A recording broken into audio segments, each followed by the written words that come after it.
Bienvenue sur Cœur de Femme, podcast féminin et chrétien.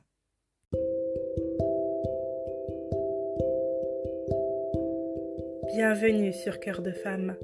Je suis Anna et je suis ravie de vous retrouver dans ce nouvel épisode. L'épisode d'aujourd'hui est intitulé « L'éclat de ta vie ». Oui, aujourd'hui, nous parlerons de notre vie en tant que femme, et de l'éclat de la lumière que nous sommes censés propager autour de nous tout au long de notre vie. Comment faire pour être ce sel, cette lumière que la Bible nous appelle à être? C'est ce que nous verrons dans cet épisode.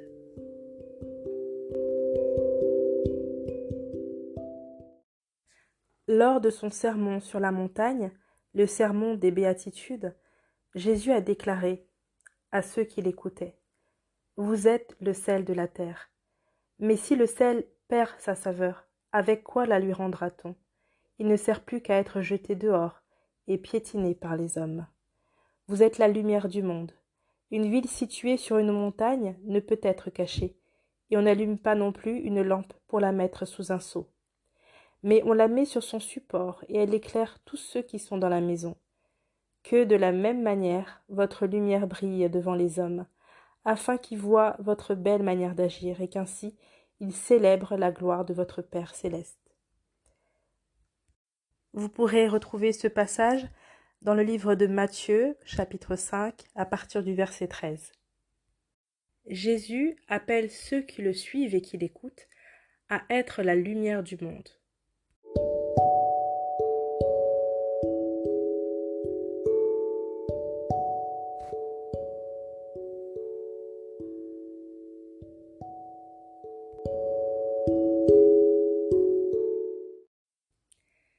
Alors si toi aussi, un jour tu as décidé de suivre Jésus, sache que tu es tout à fait concerné par ce passage.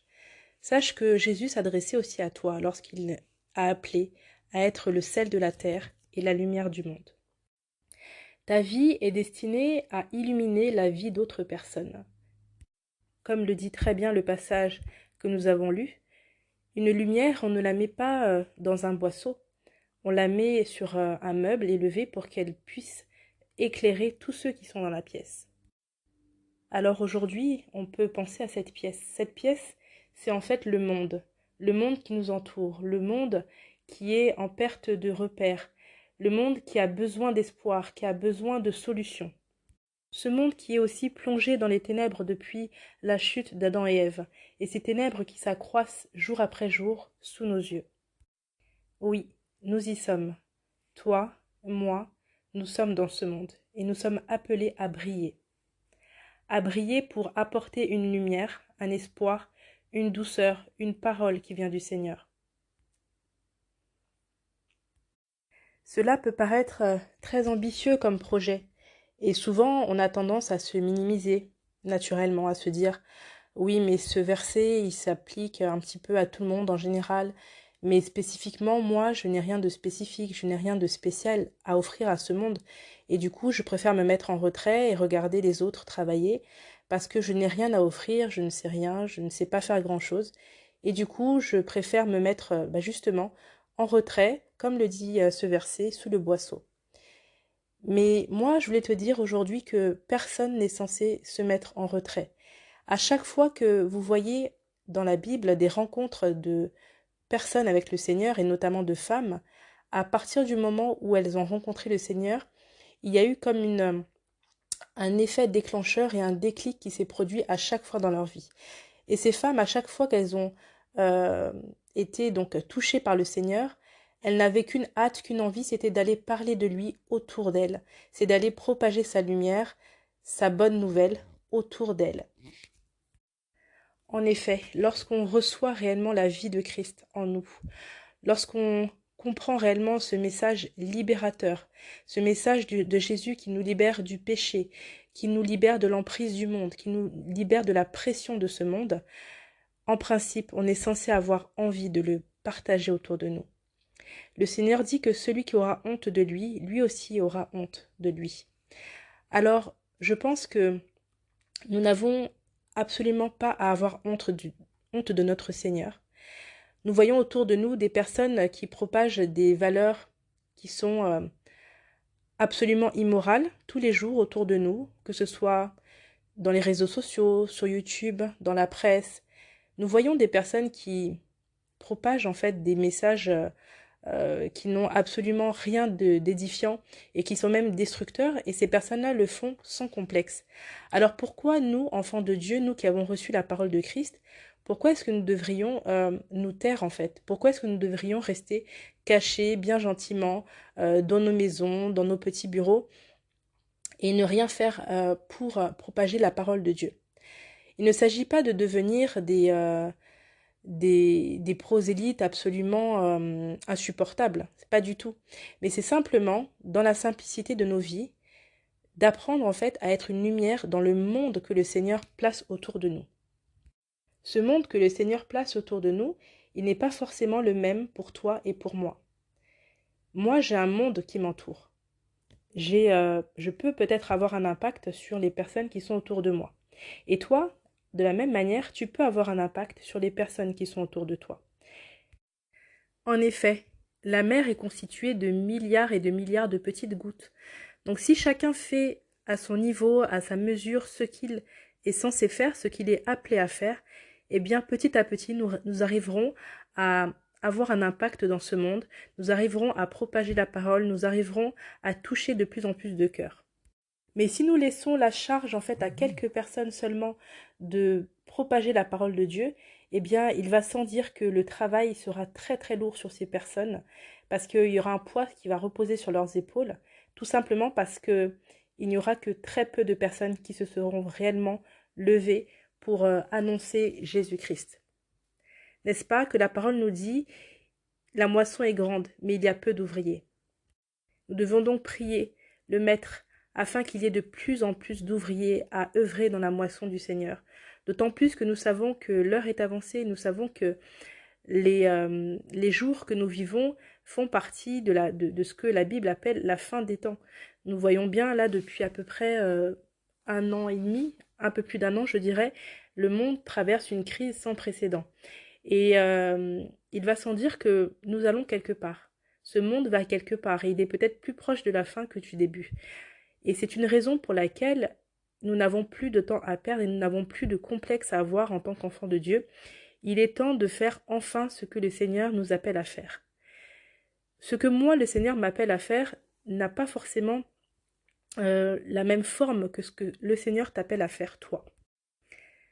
Du coup, je vais t'inviter à repenser à ce que le Seigneur a déposé dans ton cœur lorsque tu lui as offert ta vie, lorsque tu lui as offert ton cœur, lorsque tu l'as invité dans ton cœur à venir régner, à devenir ton Seigneur, ton Sauveur. Certainement qu'au bout d'un certain temps, le Seigneur a déposé des rêves, des projets dans ton cœur.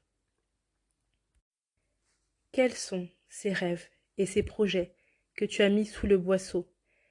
Quelles sont ces qualités que tu as fini par mettre sous couvert pour ne pas déranger, pour faire plaisir à tout le monde, pour ne pas faire trop de bruit? Tu t'es mise entre parenthèses, tu t'es mise sous un boisseau justement, parce que quelque part tu as peut-être été intimidée et tu as fini par ne plus agir, par laisser finalement un certain sommeil tomber sur toi, alors que le Seigneur t'appelle à agir et à porter du fruit. Alors, chères auditrices et peut-être chers auditeurs, quel est ce rêve que le Seigneur a déposé dans votre cœur et que vous avez laissé dormir? Parce que ce rêve qui dort, ce n'est rien d'autre qu'une lumière que vous avez mise sous le boisseau. Parmi vous, chers auditeurs, il y a peut-être des personnes que le Seigneur appelle à parler de sa part. Peut-être aussi que le Seigneur vous appelle à être une lumière dans votre travail, là où vous allez, à faire la différence, à apporter la vie, à apporter la joie du Seigneur. Mais vous vous êtes cachés, vous avez tout fait pour vous fondre dans la masse, par peur du jugement, par peur des représailles. Et au final, à force de cacher votre lumière, vous savez ce qui se passe? Eh bien, cette lumière s'éteint. Essayez de prendre une bougie bien allumée, bien éclairée, et qui éclaire toute la pièce. À un moment donné, vous la prenez, vous la mettez sous la pièce, enfin sur le sol de cette pièce. Vous verrez que cette pièce sera beaucoup moins éclairée tout d'un coup. Et ensuite, vous prenez une sorte de bol et puis vous le placez au-dessus de cette bougie. Eh bien, cette bougie va finir par s'éteindre parce qu'il n'y a plus cet oxygène en fait qui l'alimente. C'est exactement la même chose. Lorsque vous mettez sous cloche un rêve, un projet que le Seigneur a déposé dans votre cœur, eh bien ce projet finit par mourir et vous avec. Vous allez vous refroidir. Vous savez, une bougie qui est allumée, elle est éclairée et même la cire de cette bougie produit une sorte de lumière et c'est très joli à voir. Et cette bougie va devenir même assez... elle va porter quelque part la chaleur de ce feu sur elle. Mais à partir du moment où une bougie est éteinte, eh bien, elle va devenir froide, elle va devenir glaciale.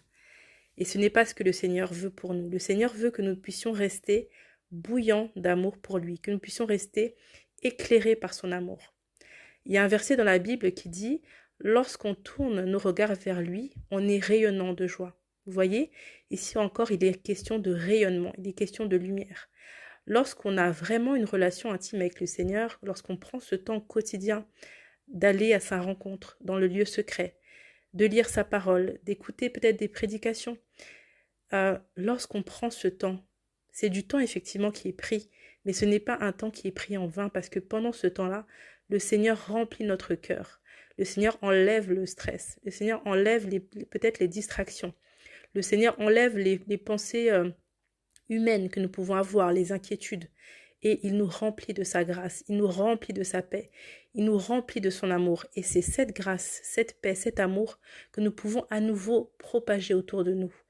Et alors nous repartons encore à la source, dans le lieu secret, prendre encore cette lumière, cette source de vie. Parce que c'est vrai que lorsqu'on passe du temps dans la présence de Dieu, mes amis, c'est tellement merveilleux cette grâce que nous recevons à chaque instant. C'est vrai qu'en tant que chrétiens, oui, nous portons la lumière sur nous. Nous avons cette vie de Christ, mais il va sans dire qu'avec vraiment cette relation appuyée avec le Seigneur, cette relation intime, cette relation quotidienne où on prend le temps de le rencontrer dans l'intimité, dans cette relation vraiment de prière et d'écoute, parce que prier, c'est aussi prendre le temps de se taire et d'écouter Dieu parler à notre cœur, eh bien on reçoit ses paroles et ses paroles sont esprit et vie, on reçoit sa lumière. Et lorsqu'on reçoit sa lumière, vous savez, on reçoit aussi la compassion des âmes en fait. C'est quelque chose qu'on ne peut pas forcément ressentir de manière naturelle, mais qu'on ressent lorsque notre cœur est connecté au cœur de Dieu, lorsque notre cœur est synchronisé avec les battements du cœur de Dieu, les battements du cœur de notre Père. Et les battements du cœur de notre Père, il est porté vers les perdus, vers ceux qui ne connaissent pas encore Christ, vers ceux qui n'ont jamais entendu parler de la croix, parce que qu'on le veuille ou non, oui, ça existe. Il y a encore des personnes qui n'ont jamais entendu parler de Jésus, qui ont entendu parler de loin, de la chrétienté, etc., mais qui n'ont pas vraiment compris le message de l'Évangile. Mais si nous qui avons été sauvés, si nous qui avons cru à Jésus, nous nous taisons, comment ces personnes croiront-ils? Comment ces personnes feront-ils cette rencontre avec Dieu? Malheureusement, souvent, on a tendance à se dire qu'on prie et puis qu'on laisse Dieu faire, en fait. Mais le Seigneur a déjà tout fait, il a déjà tout accompli. Il est déjà venu sur cette terre il y a plus de 2000 ans. Il a porté ce message. Il est allé jusqu'à la mort de la croix pour nous donner la vie. Il est ressuscité le 3e jour. Maintenant, nous l'avons compris, nous l'avons cru, nous l'avons reçu dans notre cœur. Ce n'est pas encore à Jésus de descendre pour annoncer cette parole. C'est à nous, ses enfants, nous qui sommes ses témoins. N'oublions pas que les dernières paroles de Jésus, lorsqu'il est ressuscité, il a passé donc un certain temps avec les disciples et ensuite il est remonté au ciel. Donc c'était son ascension. Et juste avant cette ascension, cette remontée au ciel, il a dit « Allez et faites de toutes les nations mes disciples ». C'est-à-dire qu'au-delà de tous les autres commandements, c'est ce dernier commandement en fait qu'il a laissé, c'est d'aller et de faire de toutes les nations des disciples.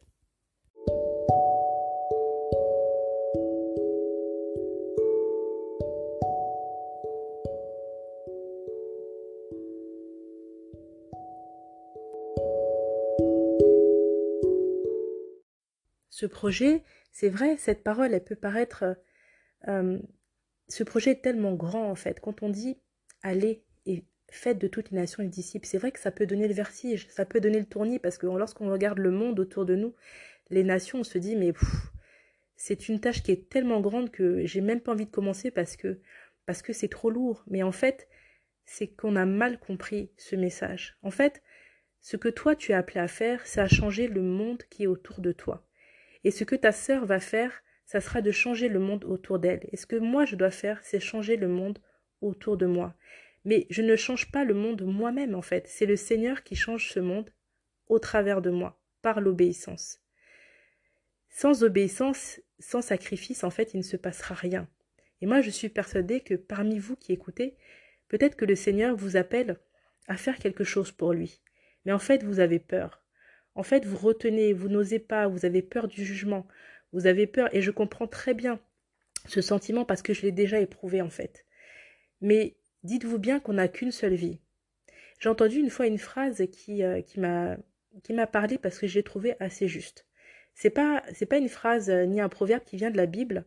C'est un proverbe que j'avais entendu, que j'avais lu, il me semble, sur Internet, qui disait: ta vie commence le jour où tu comprends que tu n'en as qu'une. Ta vraie vie commence le jour où tu comprends que tu n'en as qu'une. C'est-à-dire que nous sommes tous ici des pèlerins sur cette terre. On va tous passer un jour. C'est la seule certitude qu'on a, c'est qu'un jour, nous quitterons cette terre. Et on doit vivre avec une perspective d'éternité. Se dire que la vie qu'on mène ici, tout ce qu'on peut faire, tout ce qu'on peut voir autour de nous, ce n'est que passager en fait. Mais il y a une perspective éternelle derrière. Et malheureusement, bien souvent, en fait, on est plus affairé sur les perspectives en fait qui vont passer et on oublie l'éternité. Mais n'oubliez pas que un jour, nous tous, autant que nous sommes, nous allons nous retrouver à devoir rendre des comptes sur notre vie. Chacun sur notre vie. Et nous tous, autant que nous sommes, nous avons... le temps nous a été réparti de manière très juste. Nous disposons tous de 24 heures. Dieu ne s'est pas trompé en nous donnant 24 heures. Sur ces 24 heures, il y a un temps pour dormir, il y a un temps pour se réveiller, il y a un temps pour manger, il y a un temps pour travailler, il y a un temps pour s'occuper de sa famille, il y a un temps pour œuvrer pour le Seigneur. Et ce temps-là, on doit bien le gérer parce qu'on ne sait pas quand est-ce qu'on va rendre l'âme. On ne sait pas quand est-ce que le Seigneur va nous reprendre en fait. Et à force de procrastiner, de remettre à demain ce qu'on peut faire aujourd'hui en fait, eh bien finalement, on devient cette bougie qui s'éteint petit à petit, qui se refroidit. Donc pour revenir à ce que je disais tout à l'heure, certainement parmi vous, les auditeurs, les auditrices principalement, puisque je sais que je m'adresse plutôt à des femmes, mais je sais aussi qu'il y a quelques hommes qui écoutent.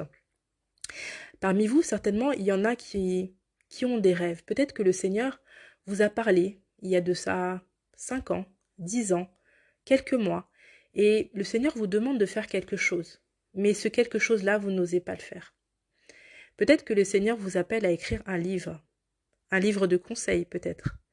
Peut-être que le Seigneur vous appelle à écrire votre témoignage, peut-être sur un support papier, peut-être sur un blog, peut-être à ouvrir une page sur les réseaux sociaux pour partager votre expérience.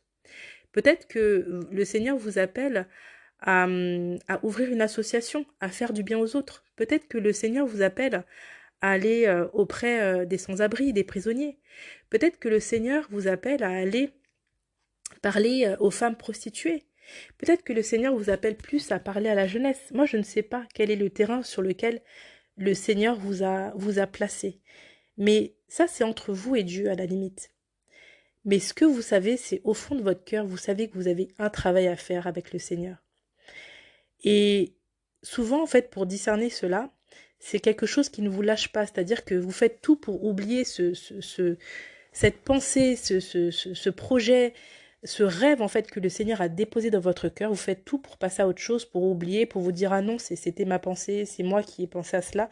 Mais en fait, ça vous quitte pas. Ça fait des mois, ça fait des années. Et vous luttez avec ça en fait. Et peut-être qu'en fait, vous luttez en vain parce qu'en fait, le Seigneur, c'est carrément le Seigneur qui veut que vous fassiez quelque chose. Moi, je ne suis pas là pour vous dire ce que vous avez à faire. Parce que ça, c'est vraiment quelque chose d'intime et c'est entre vous et Dieu. Mais je suis là simplement pour vous encourager que si vraiment le Seigneur a déposé quelque chose dans votre cœur, c'est pour un but. Peut-être que vous vous minimisez, vous pensez que vous n'avez pas grand-chose à faire, que vous n'avez pas grand-chose à apporter. Mais même si vous pouvez apporter quelque chose à 4, 5 personnes, eh bien, il faut le faire. Si un jour le Seigneur vous demande d'encourager quelqu'un, même à votre travail, je ne sais pas, vous êtes peut-être que vous travaillez dans un hôpital et que vous êtes souvent confronté à des personnes qui sont en fin de vie. Eh bien, peut-être que justement, le Seigneur vous a placé dans cette profession, dans cet environnement, pour prier pour les personnes qui sont en fin de vie, pour leur parler du Seigneur. Peut-être que vous travaillez dans un bureau et que vous avez plein de collègues et que dans votre entreprise, il y a vraiment un grand stress, une pression. Et peut-être que le Seigneur vous appelle dans cette entreprise justement pour apporter cette paix.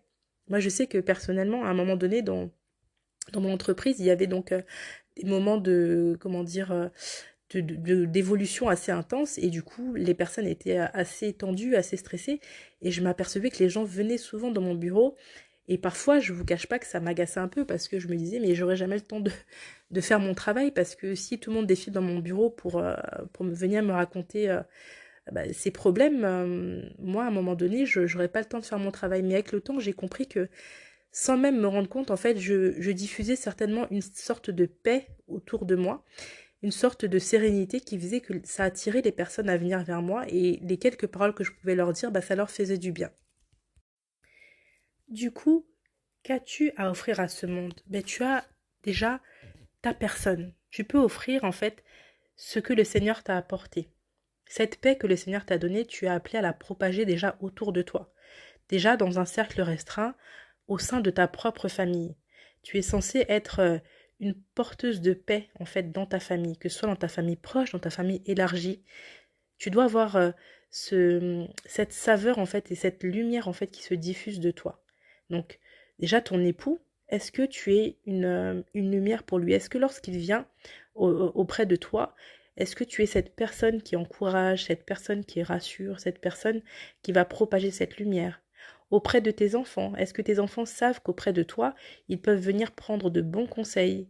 Est-ce qu'ils savent qu'auprès de toi, ils peuvent être encouragés? Ils peuvent avoir des paroles pleines d'amour? Auprès de ta famille, tes frères, tes sœurs, tes parents, est-ce que tu es cette personne, cette oreille en fait qui va écouter les confidences sans juger, mais en essayant d'apporter des conseils justes en fait, sans pour autant chercher à plaire à tout le monde en restant ce que tu es, mais en apportant toujours cette vie. Est-ce que tu es vu comme quelqu'un de très dur, de très légaliste, de très aigri? Est-ce que tu es vu comme quelqu'un de stressé dans ton entourage? Comment est-ce que tu es vu déjà dans ta famille proche, dans ta famille élargie, mais aussi auprès de tes amis, auprès de ton église locale en fait? Tu es aussi là pour apporter cette vie, cette lumière, ce sourire en fait. Auprès de tes collègues de travail, quelle est l'image que tu diffuses en fait au travail? Et je ne parle pas d'une image facette, je ne parle pas d'une image factice, je parle de ce que tu es réellement en fait. Qu'est-ce que tu propages autour de toi? Qu'est-ce qui émane de ta personne? Est-ce que c'est du stress?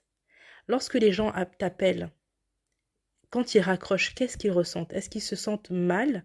Est-ce qu'ils se sentent jugés? Est-ce qu'ils se sentent condamnés? Est-ce qu'ils se sentent insultés? Est-ce qu'ils se sentent stressés lorsqu'ils ont fini une conversation avec toi? Est-ce qu'ils sont épuisés?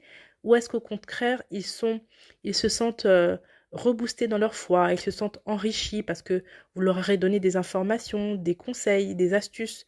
Est-ce que ils auront été reboostés, encouragés à prier? Ou est-ce que lorsque vous êtes au téléphone ou en échange avec des personnes, ça n'est que du commérage et du qu'en dira-t-on? Est-ce que vous êtes réellement cette lumière? Parce qu'avant de vouloir sauver le monde, il faut déjà être cette lumière nous-mêmes. Il faut déjà être cette lumière dans notre cercle restreint, puis dans notre cercle un peu plus élargi, et ensuite, nous pouvons aller plus loin. Mais vraiment, posons-nous cette question de manière sincère. Vraiment, c'est important de faire cet examen parfois.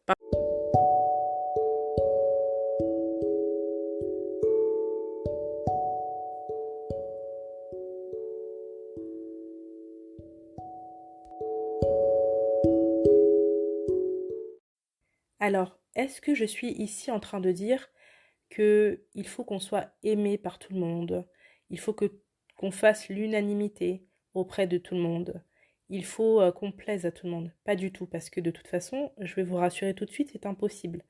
On ne peut pas plaire à tout le monde, on ne peut pas faire l'unanimité et parfois on va faire des choix qui vont être incompris par d'autres personnes. Mais si au fond de notre cœur on sait en âme et conscience pourquoi on fait tel choix, si on est réellement conduit par le Seigneur lorsqu'on décide de faire quelque chose, de faire de mener un projet, de faire quoi que ce soit à partir du moment où on le fait dans un sens constructif, que ce n'est pas pour faire du mal à autrui, mais qu'au contraire, c'est pour propager la parole de Dieu ou faire toute autre chose. En fait, on ne fera pas l'unanimité. Donc déjà, je pense que le fait d'accepter cela, eh ben, ça nous enlève un poids parce que finalement, le fait de vouloir plaire à tout le monde, c'est très très lourd à porter parce qu'au final, étant donné que c'est impossible, eh bien, ça nous conduit à ne rien faire. Mais même si on ne plaît pas à tout le monde, l'essentiel c'est que au moins on ne leur plaise pas pour les bonnes raisons. Je m'explique. Si des personnes voilà, ne vous supportent pas parce que justement bah, vous parlez de Dieu, parce que vous parlez de Jésus, parce que vous avez une vie bien réglée, je dirais, voilà, vous êtes fidèle à votre mari, vous avez une vie de famille euh, bien organisée, vous menez une vie heureuse. Si c'est ça qui agace les gens et que les gens ne supportent pas, eh bien gloire à Dieu, c'est super en fait d'être détesté pour ça. Maintenant, si vous ne plaisez pas aux gens parce que vous êtes quelqu'un de comment dire, je vais pas dire quelqu'un de mauvais parce que je pense que tout le monde peut changer, mais quelqu'un qui produit, on va dire, de mauvais fruits, voilà, eh bien là, vous avez à vous remettre en question.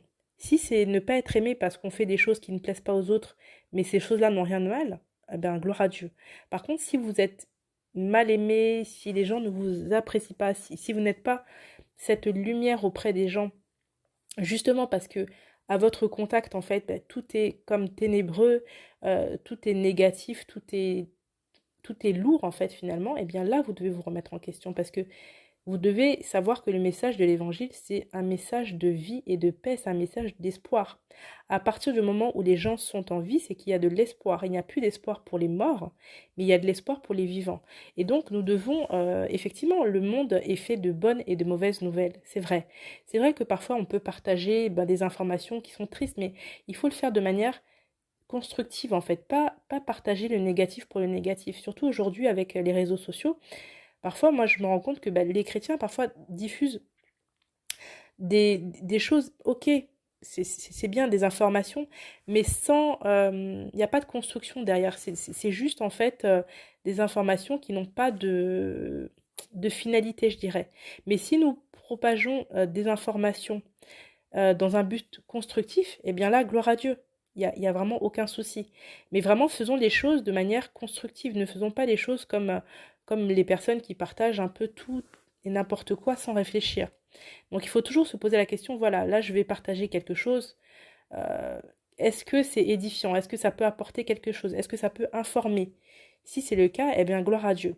Et je pense que aujourd'hui, dans notre génération notamment, nous avons vraiment une opportunité extraordinaire avec la facilité de diffuser des informations. Enfin, quelque part, on n'a plus d'excuses en fait. C'est devenu très très accessible en fait d'atteindre en fait un maximum de personnes et je pense que chacun à notre niveau, nous pouvons faire quelque chose pour l'évangile. Nous ne ferons pas tous la même chose. Nous ne sommes pas appelés à faire tous la même chose, tout simplement parce que nous n'avons pas tous les mêmes dons. Certains ont des dons pour écrire, d'autres ont des dons, des grâces pour parler, ils savent s'exprimer. D'autres personnes ont des grâces en fait pour gérer, pour organiser des choses. D'autres ont vraiment cette grâce pour aller aider ceux qui ont besoin, bien que tout ce que je dis là, ça concerne tout le monde, mais chacun a spécifiquement un appel en fait. D'autres personnes sont appelées à briller dans le monde professionnel pour apporter justement cette lumière de l'évangile. D'autres personnes auront peut-être un métier plus humble, certes, mais ils vont avoir un impact incroyable dans le royaume parce que, comme je prenais tout à l'heure l'exemple, par exemple, d'une infirmière qui travaille en soins palliatifs, vous voyez, donc cette personne-là, elle va côtoyer des personnes qui sont en fin de vie, eh bien cette femme-là, peut-être qu'elle va sauver dans toute sa vie plus de personnes, peut-être qu'un serviteur de Dieu ou qu'une servante de Dieu qui sera très très connue, très célèbre, parce que cette femme, elle aura fait son travail dans les coulisses. Et c'est pour ça qu'on doit minimiser personne, en fait. C'est pas forcément l'exposition qui fait l'efficacité. Ça, c'est une première chose que je voulais dire. L'autre chose que je voulais dire aussi, c'est que, en fait, nous ne sommes que des semeurs. On est là pour semer, on n'est pas là pour... euh, c'est pas comme dans une entreprise où on a une obligation de résultat. Ça, c'est vraiment une pression qu'il faut s'enlever. Parce que parfois, pourquoi est-ce qu'on n'ose pas se lancer à servir Dieu, à écrire ce livre qui nous a demandé d'écrire, à faire cette association qui nous a demandé de faire, à mener ce projet, à mener cette... voilà. Pourquoi est-ce qu'on n'ose pas? C'est parce que en fait, on a peur du résultat. On se dit, ah là là, si le résultat n'est pas au rendez-vous, c'est la honte. Si c'est pas, si ça marche pas, ben peut-être que j'aurais pas dû. Et ben en fait, on n'a pas d'obligation de résultat. Ça, c'est vraiment quelque chose, c'est un fardeau que si je peux vous l'enlever, enfin, c'est pas moi qui vous l'enlève, mais si je peux vous le dire, je vous le dis. En fait, nous, on est juste des bouches, on est juste des mains, en fait, on fait partie du corps du Christ, et notre seul travail, c'est de faire, d'accord? C'est d'obéir à ce qu'il nous a demandé et de faire, de poser les actes, en fait, qu'il nous appelle à poser. Après, le résultat, en fait, il n'est pas entre nos mains, parce que les cœurs qui sont face à nous, on ne les maîtrise pas, en fait. Chacun est responsable de son cœur. Donc, si demain, je vais prendre l'exemple d'une personne qui a à cœur d'ouvrir un blog ou d'écrire un livre. Si demain, en fait, grâce à ton blog, par exemple, il y a des personnes, voilà, qui vont... Si tu écris, par exemple, ton témoignage dans un blog et que des personnes tombent sur ton blog et sont converties grâce à ce blog, peut-être que toi, tu n'en sauras jamais rien. Mais en fait, le résultat sera là. Et peut-être que ton blog, en fait, il n'aura servi qu'à toucher peut-être 10, 15, 20 personnes, je ne sais pas. Mais ces 20 personnes-là, elles sont précieuses aux yeux du Seigneur. Et c'est pour ça qu'il ne faut pas avoir de complexe, en fait, quand on se lance, en fait, à vouloir faire quelque chose pour Dieu.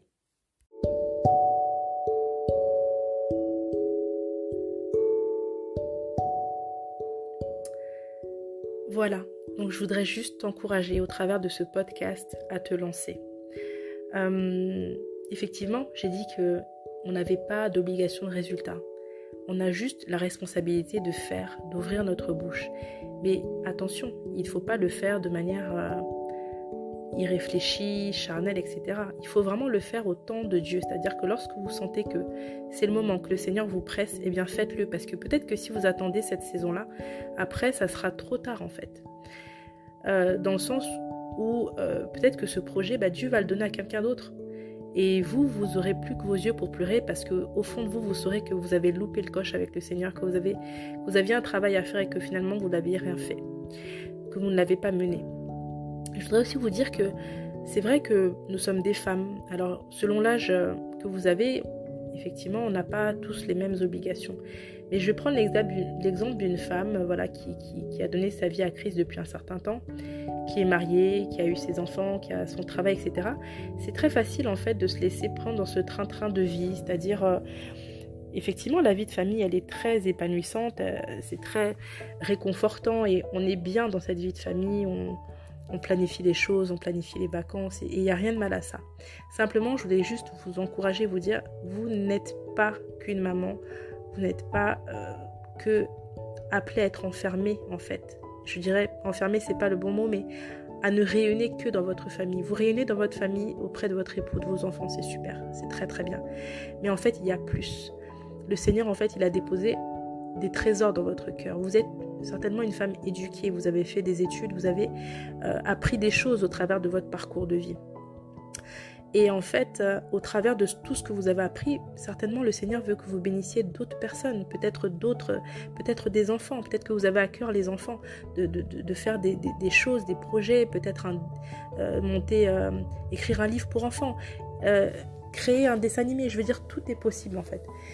Le plus dur, c'est de faire le premier pas et de commencer, et les faibles commencements sont jamais évidents parce qu'on aimerait bien que tout soit parfait tout de suite et les choses ne sont pas toujours parfaites. Surtout nous, en tant que femmes, on a tendance à être perfectionniste, à vouloir tout cadrer, que tout soit bien organisé, bien carré. Mais parfois, on ne peut pas tout maîtriser. Tout ne peut pas être parfait du premier coup. Mais c'est en forgeant qu'on devient forgeron. C'est-à-dire qu'à force de faire, à force de travailler pour Dieu, eh bien, on apprend, on s'améliore. Et on fait... on va, comme on dit, de gloire en gloire, de victoire en victoire. Et ça, c'est en travaillant qu'on apprend. Il serait Ce sera un leurre en fait de croire qu'on pourra faire tout de suite quelque chose d'extraordinaire. En général, ça prend du temps et ça demande beaucoup de travail dans les coulisses. Vous savez, David a réussi à vaincre Goliath, mais il y a eu tout un temps de préparation dans les coulisses quand personne ne le voyait, quand il n'y avait aucun regard sur lui. Il a vécu certaines choses seul avec Dieu et c'est ça qui l'a qualifié en fait pour pouvoir vaincre Goliath alors qu'il y avait des grands guerriers en fait qui n'y arrivaient pas. Et David, tout simple qu'il était, il a réussi à terrasser ce monstre en fait. Je pense aussi à ce petit garçon dans la Bible. À un moment donné, Jésus devait nourrir une foule qui le suivait et il n'y avait pas à manger. Donc il demande, il regarde autour de lui et il y a un petit garçon qui s'avance avec 5 pains et 2 poissons. Moi, je salue l'audace de ce petit garçon. Franchement, je trouve ça magnifique en fait. Un petit garçon qui a eu la foi en Jésus, qui a regardé, il s'est dit voilà, moi j'ai pas grand chose, j'ai juste 5 pains et 2 poissons, mais je me vois pas rester assis là à attendre que Jésus fasse tout seul en fait. Et ce qu'il a fait, ce jeune garçon, c'est qu'il a pris ce qu'il avait, certainement son déjeuner, peut-être que c'est sa maman qui lui avait donné pour qu'il puisse manger déjà pour lui et peut-être pour ses frères et sœurs. Et il est parti avec ce qu'il avait, le peu qu'il avait, il l'a donné à Jésus et on connaît la suite. Jésus a multiplié les pains, les poissons et toute la foule a pu manger. Je voudrais te dire que les dons que Dieu t'a fait, les grâces que Dieu t'a fait, l'intelligence que Dieu t'a donnée en fait, c'est comme ces 5 pains et 2 poissons. Toi tu penses peut-être que c'est rien, mais en fait c'est beaucoup et ce rien peut faire du bien à beaucoup de personnes autour de toi, pas que à ceux de ta famille. Donc je ne dis pas qu'on sera tous les mêmes. Je pense que chacun, autant que nous sommes, chacune en tant que nous sommes, nous avons en fait comme un espace de rayonnement. Je pense que certaines personnes sont appelées à en sauver 100, d'autres peut-être à en sauver 10, d'autres à en sauver 1000, d'autres à en sauver 10 000. On n'aura pas toutes le même rayonnement, je veux dire, au niveau quantitatif. Là-dessus, on est bien d'accord. Je pense que voilà, on ne sera pas tous hyper visibles dans le royaume de Dieu. Peut-être qu'il y en a même qui sont invisibles et en fait qui ont un impact terrible parce que eux, leur grâce, c'est d'être des intercesseuses en fait. Les intercesseurs dans le royaume, ce sont des personnes qui se lèvent tôt et qui prient, qui ont cette compassion pour le corps du Christ, cette compassion pour le corps, pour le monde. Et qui prient, qui ressentent les battements du cœur de Dieu. Et en fait, ce que je voulais vous dire, c'est que quel que soit le projet, et même on parle de la prière, ça peut être en fait ce fardeau pour la prière en fait, c'est-à-dire que vous êtes peut-être là à écouter ce podcast et peut-être que vous c'est la prière en fait, ce que le Seigneur vous demande de porter comme sacrifice. Peut-être qu'il vous demande de vous lever, il y a des nuits, vous avez envie de dormir mais vous voyez qu'à 4 heures du matin vous vous réveillez et vous avez plus sommeil et en fait vous forcez, vous êtes dans votre lit mais en fait ça se trouve c'est le Seigneur qui veut que vous vous leviez en fait, il vous enlève votre sommeil pour que vous vous leviez, que vous méditiez, que vous priez pour les nations, que vous priez pour les hommes, les femmes, les enfants, pour les peuples, pour les nations. En fait, ce que le Seigneur a mis en toi, c'est maintenant, c'est pendant notre vie sur terre là qu'il faut le fructifier. Après, ça sera trop tard. Quand on aura fini, on aura des comptes à rendre à notre Seigneur. On ne veut pas être comme ces serviteurs inutiles qui vont revenir au maître en n'ayant absolument rien fait des talents que le maître leur aura remis. Et nous sommes là dans ce temps où nous avons des dons, des talents, nous avons des grâces. Il ne faut pas les mettre en fait sous terre, il ne faut pas les cacher en fait. Il faut les utiliser de manière sage, là-dessus je suis complètement d'accord. Il faut les utiliser au moment opportun, je suis d'accord, mais il faut les utiliser. Il ne faut pas laisser dormir ce que le Seigneur a mis au-dedans de vous.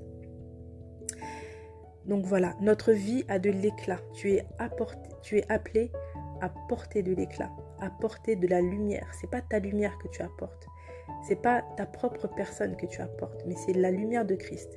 Et plus tu es intègre dans ta marche, plus tu te sanctifies et plus en fait tu es comme transparente et cette lumière elle se diffuse de manière de plus en plus fluide en fait, de plus en plus naturelle. C'est quelque chose qui ne se force pas en fait. Donc ma sœur et peut-être mon frère si tu écoutes ce podcast, sois une lumière. Ta vie est précieuse aux yeux de Dieu, la vie des autres aussi est précieuse. Et tu es appelé à propager cette vie, à propager cette lumière. Je t'encourage à aller de l'avant avec le Seigneur et à la diffuser, cette lumière. Tant que tu as de la vie, tant que tu as de la force, tant que tu as un souffle, fais-le parce que tu ne sais pas de quoi demain est fait. Sois béni dans le nom de Jésus. C'est ici que s'achève cet épisode de Cœur de femme. Si vous avez été béni par cet épisode, s'il vous a apporté quelque chose, n'hésitez pas à le partager, à le faire connaître autour de vous au travers de vos réseaux sociaux. Vous pouvez également encourager ce travail en nous rejoignant sur la page Instagram Cœur de Femme Podcast et également sur la chaîne YouTube Cœur de Femme Podcast. Soyez bénis et à très bientôt.